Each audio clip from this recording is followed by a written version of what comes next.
बारूद के ढेर में चिंगारी छोड़ी जाए तो क्या होगा, जलती पर तेल डाला जाए तो क्या होगा, आग को हवा दी जाए तो क्या होगा। जो होगा उसके नतीजे से आप सब वाकिफ हैं। वो चिंगारी, वो हवा और जलती पर तेल छिड़का है अमेरिका ने। आज अमेरिका ने ईरान के दूसरे ताकतवर शख्स जनरल कासिम सुलेमानी को शहीद करके खुलकर ईरान को चैलेंज कर दिया है, जिसके जवाब में ईरान के supreme leader Ayatollah Syed Ali खामनाई ने अमेरिका को भरपूर जवाब देने का फैसला किया है। अमेरिका और ईरान की दुश्मनी किसी से ढकी छुपी नहीं है और जब से डोनाल्ड जे ट्रंप अमेरिका के सदर बने हैं वो ईरान के खिलाफ इकदामात करते ही रहते हैं। 3 जनवरी 2020 को बगदाद एयरपोर्ट पर अमेरिकी फजाई हमले में ईरानी पासदाराने इनकलाब की कुद्स फोर्स के सरबरा जनरल कासिम सुलेमानी को शहीद कर दिया गया। ये फजाई हमला उन पर तब हुआ जब वो ईरान की हिमायत याफ्ता इराकी मलेशिया के कमांडर अबू मेहदी अल मुहंदिस के साथ कार पर सफर कर रहे थे। जनरल कासिम सुलेमानी की शहादत पर ईरान में 3 रोज के सोग का ऐलान किया गया है। इस हमले में इराकी मलेशिया के कमांडर अबू मेहदी अल मुहंदिस भी शहीद हो गए, जबकि ईरान ने इस कत्ल का बदला लेने का ऐलान भी किया है।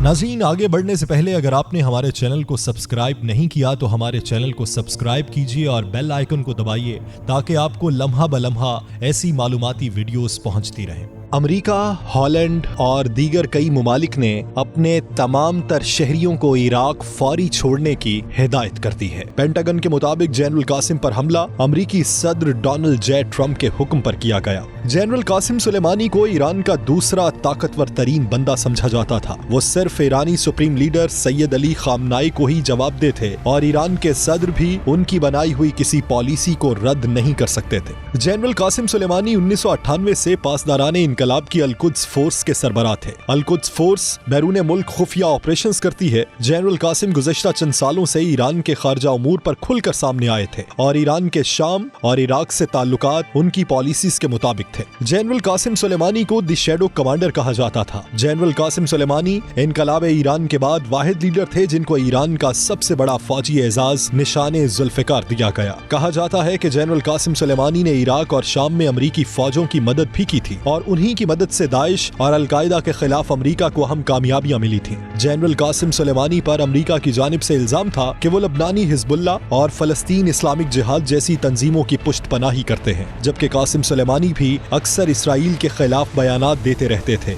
माजी में अमेरिका जनरल कासिम सुलेमानी की अल-कुद्स फोर्स को दहशतगर्द तंजीम करार दे चुका है। 2020 को अमन का साल कहा जा रहा था, लेकिन अब इस वाक़े के बाद 2020 अमन का साल रहता है या दुनिया तीसरी आलमी जंग की जानिब जा रही है, आने वाला वक्त ही बताएगा। लेकिन हालाते हाजिरा ये बताते हैं कि ये सिर्फ जंग मशरक़े वस्ता की नहीं बल्कि पूरा खित्ता इसकी लपेट में आएगा। डोनाल्ड जे ट्रंप के इस इक़दाम को बहुत से सिफारतकार ये कहते हैं कि आने वाले दिनों में इलेक्शन के हवाले से उनका ये इक़दाम उठाना जरूरी था ताकि वो इलेक्शन में जंग को वजह बना सकें।